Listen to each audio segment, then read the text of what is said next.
Ano ang mas mahalaga? Mag-create ng content or magparami ng followers? Eto guys, real talk lang ha.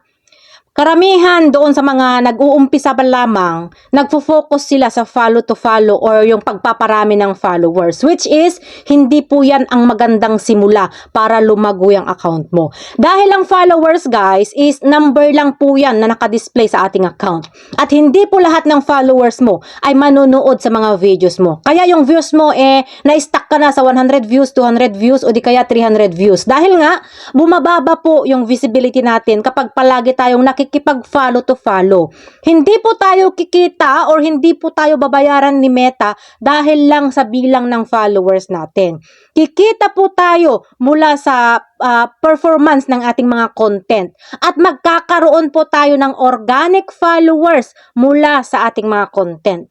At magkakaroon tayo ng earnings o kaya kita doon sa ating mga content.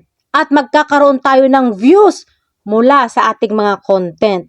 In short, mas mahalaga ang content kaysa followers. Dahil kahit wala kang followers, kung may value yung mga ginagawa mong content, marami ang manonood sa'yo.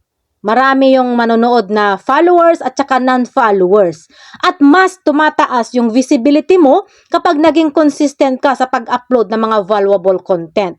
At kapag nakuha mo na yung tiwala ng algorithm sa'yo, mas ipapakalat na niya yung mga videos mo sa wider audience. At doon na rin mag-uumpisa na dadami yung mga organic followers mo. Kaya dapat mas magpo-focus tayo sa paggawa ng content kaysa pakikipag-follow to follow.